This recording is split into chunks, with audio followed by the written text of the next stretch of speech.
बिस्मिल्लाहिर्रहमानिर्रहीम। Bismillahirrahmanirrahim. Assalamu alaikum and welcome back to the Oriental Public School online teaching platform. Class 10th, once again I'm here to record a video lecture for you, and today my topic is types of asexual reproductions in unicellular organisms. In this video lecture, you are going to learn the mechanism, the processes through which unicellular organism divides. इस video lecture में आप सीखेंगे कि unicellular organisms किस तरह से reproduce करते हैं एसेक्सुअल रिप्रोडक्शंस के थ्रू। यूनिसेलुलर ऑर्गेनिजम्स किसे कहते हैं, तो इसका जवाब ये है all those organisms which are consist of only one cell. जो ऑर्गेनिज्म सिर्फ एक सेल पर मुश्तमिल होते हैं उसको कहा जाता है यूनिसेलुलर ऑर्गेनिज्म। अब ये यूनिसेलुलर ऑर्गेनिज्म एसेक्सुअली कैसे रिप्रोड्यूस करते हैं, तो इसका जवाब ये है यूनिसेलुलर ऑर्गेनिजम्स तीन तरीकों से एसेक्सुअल रिप्रोडक्शंस करते हैं। एक को कहा जाता है बाइनरी फिशन, दूसरे को कहा जाता है मल्टीपल फिशन और तीसरे को कहा जाता है बडिंग।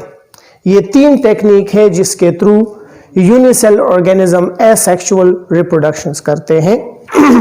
अब आप सीखने जा रहे हैं बडिंग क्या है, कैसे होता है, मल्टीपल फिशन क्या है और कैसे होता है, और बाइनरी फिशन क्या है और किन ऑर्गेनिज्म में होता है और किस तरह होता है। ये तमाम चीज़ें इंशाल्लाह आप सीखने जा रहे हैं। सबसे पहले पढ़ेंगे बाइनरी फिशन।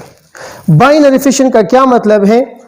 बाइनरी फिशन का मतलब है binary means two and fission means divide.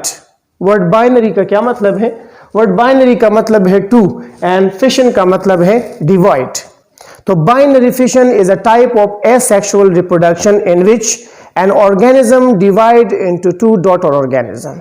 जब कोई भी यूनिसेलुलर ऑर्गेनिज्म डिवाइड हो जाता है और दो डॉटर ऑर्गेनिज्म बनाएगा तो इस टाइप ऑफ डिविजन्स को हम कहेंगे बाइनरी फिशन। ठीक है जी। Binary fission is a type of asexual reproduction in which a unicellular organism divide into two daughter organisms. Example हम ले सकते हैं बैक्टीरिया और amoeba. Bacteria belongs to kingdom Monera and amoeba belongs to kingdom Protista. ये दो organisms हैं और दोनों ऑर्गेनिज्म फेवरेबल कंडीशंस में रिप्रोडक्शंस करते हैं by binary fission. Binary fission यहां पे आप डायग्राम में देख सकते हैं। डायग्राम में यहां पे आपके लिए एक बैक्टीरियल सेल दिखाया गया है। इस सेल के अंदर आप देख सकते हैं आउटर मोस्ट, इसका ब्लैक कलर से, ब्लैक मार्कर से जो बनाया गया है, दिस इज सेल वॉल। फिर ब्लू कलर से लाइन लगाया गया है, ये सेल मेम्ब्रेन को शो कर रहा है और दरमियान में इसका मौजूद है न्यूक्लिक एसिड या डीएनए मॉलिक्यूल मौजूद है इसके। जब ये रिप्लिकेशंस करता है, रिप्रोडक्शन करता है, तो सबसे पहले ये ग्रो करता है साइज में। डॉटर बैक्टीरिया साइज में ग्रो करता है। जब वो एक स्पेसिफिक साइज या मैच्योर साइज तक पहुंच जाता है तो उसके बाद एक बैक्टीरियल सेल एंटर होता है रिप्रोडक्शन में। रिप्रोडक्शन का पहला स्टेप होता है कि सबसे पहले बैक्टीरियल सेल ने अपने डीएनए को रिप्लिकेट करना है, उसने डीएनए को डिवाइड करना है और डिवाइड करके दो डीएनए मॉलिक्यूल बनाने होते हैं। इसको कहा जाता है रेप्लिकेशन ऑफ डीएनए। यहां पे आप डायग्राम में देख सकते हैं, यहां पे डीएनए मॉलिक्यूल रेप्लिकेट हो गया है। रेप्लिकेट का मतलब है कि जितना डीएनए मौजूद था वो डीएनए डिवाइड हो गया है और उसने उसी तरह का डीएनए और बना लिया है, मतलब एक डीएनए की कॉपी बन चुकी है। तो इस प्रोसेस को कहा जाता है रेप्लिकेशन ऑफ डीएनए। रेप्लिकेशन से इस बैक्टीरियल सेल के अंदर आपको दो डीएनए नजर आ रहे हैं। एक को रेड कलर से बनाया गया है, दूसरे को ब्लू कलर से शो किया गया है। ठीक है जी। इसके बाद जब ये डिवीजन हो जाती है तो आगे डिवीजन होती है साइटोकाइनेसिस। साइटोप्लाज्म को दो डीएनए के साथ डिवाइड करने वाला स्टेप है। तो यहां पे आप देख सकते हैं, यहां पे सेल मेम्ब्रेन और सेल वॉल दोनों कंस्ट्रिक्शंस करते हैं at the mid of the cell. Cell के बिल्कुल दरमियान पे सेल वॉल और सेल मेम्ब्रेन दोनों कंस्ट्रिक्ट हो जाते हैं और जब ये एक दूसरे के साथ मिल जाते हैं तो साइटोप्लाज्म दो हिस्सों में डिवाइड हो जाता है और इस तरह एक बैक्टीरियल सेल से दो डॉटर बैक्टीरिया सेल बन जाते हैं। इस प्रोसेस को कहा जाता है बाइनरी फिशन। ठीक है जी, binary fission, as I have told you, binary fission is a type of asexual reproductions which occurred in unicellular organism. By this method, one unicellular divide to form two daughter cells. ठीक है जी, दूसरा example हम लेते हैं amoeba से। Amoeba belong to kingdom Protista, एक eukaryotic organisms हैं। इसके बॉडी के अंदर आउटर मोस्ट मौजूद है सेल मेम्ब्रेन, फिर होता है साइटोप्लाज्म, अंदर मौजूद है न्यूक्लियस और दूसरी सेलुलर मशीनरी ऑर्गेनेल वगैरह इसके अंदर पाए जाते हैं।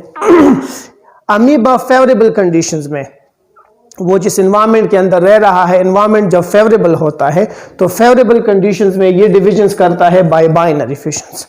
उसका भी तरीक़ाकार उसी तरह है जिस तरह बैक्टीरियल सेल के अंदर होते हैं।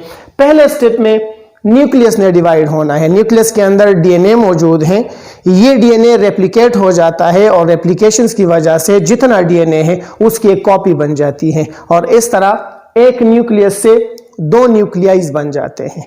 ये दोनों न्यूक्लियाइज सेल के अपोजिट पोल पे चले जाते हैं और उसके बाद साइटोकाइनेसिस शुरू हो जाता है। साइटोकाइनेसिस प्लाज्मा मेम्ब्रेन या सेल मेम्ब्रेन जिसको हम कहते हैं, वो दरमियान में कंस्ट्रक्शन शुरू कर लेता है और जब यहाँ पे एक दूसरे के साथ मिल जाते हैं तो ये सेल दो डॉटर सेल्स में डिवाइड हो जाता है और एक अमीबा से दो डॉटर अमीबा सेल बन जाते हैं। इस प्रोसेस को कहा जाता है बाइनरी फिशन।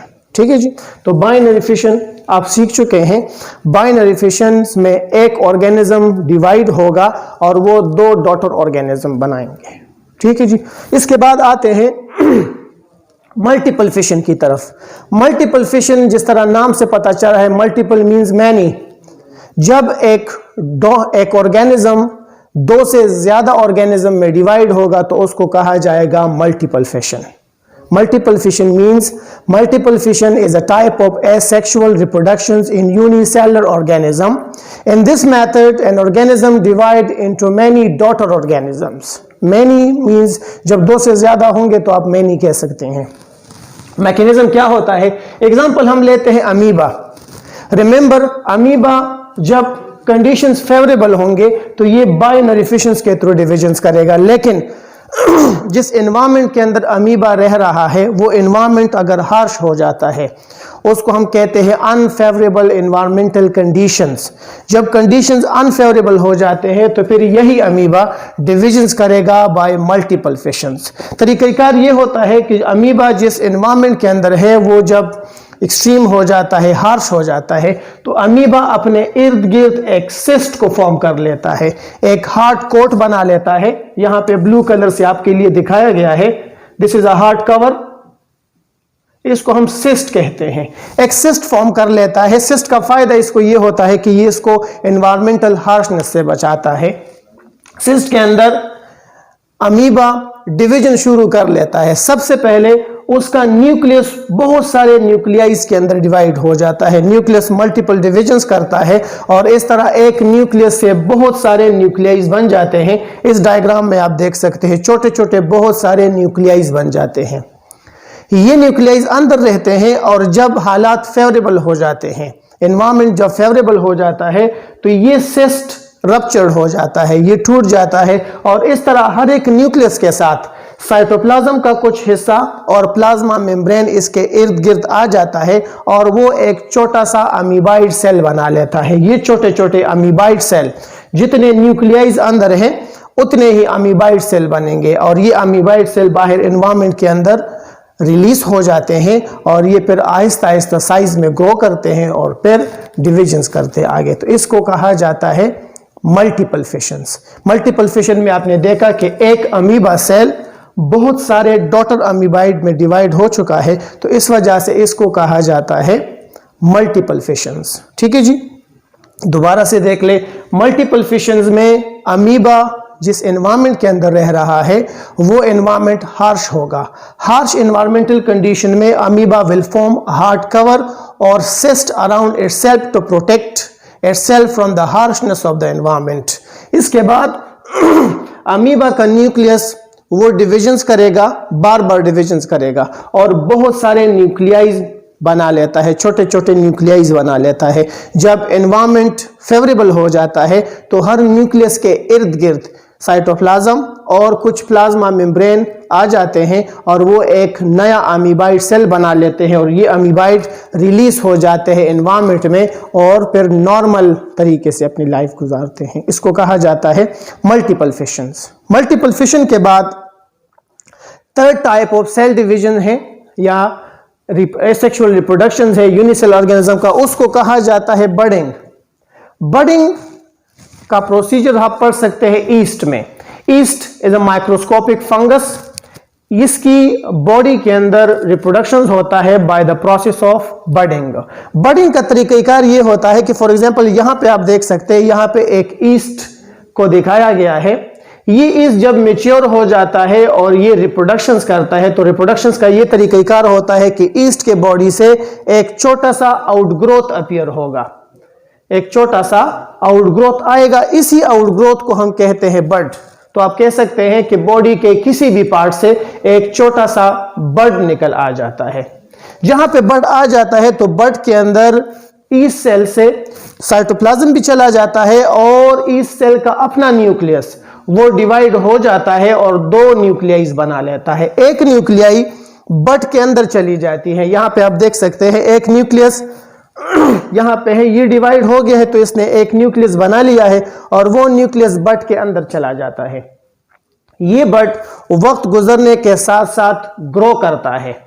ग्रो के साथ इसकी साइज बढ़ती है, यहां पे आप देख सकते हैं साइज बढ़ चुकी है और जब ये एक स्पेसिफिक साइज तक पहुंच जाता है तो उसके बाद ये पेरेंट बॉडी से डिटैच हो जाता है, अलहदा हो जाता है और एक नया ईस्ट सेल बना लेता है। इसको कहा जाता है रिप्रोडक्शन बाय बडिंग। ठीक है जी, दोबारा से देख लें। ईस्ट जब रिप्रोडक्शंस करेगा तो बॉडी से एक आउटग्रोथ अपीयर होगा। उस आउटग्रोथ के अंदर न्यूक्लियस और साइटोप्लाज्म अंदर चला जाता है। वो आउटग्रोथ स्लोली अपनी साइज इंक्रीज करता है and after reaching a specific size it will detach from the parent body and form a new east. इसको कहा जाता है एसेक्सुअल रिप्रोडक्शंस बाय बडिंग। तो ये तीन मैकेनिज्म्स हैं जिसके through unicellular organisms asexual reproductions करते हैं। इसके साथ ये टॉपिक खत्म हो गया। इंशाल्लाह नेक्स्ट टॉपिक में आपके साथ फिर मुलाकात होगी। तब तक के लिए अल्लाह हाफिज।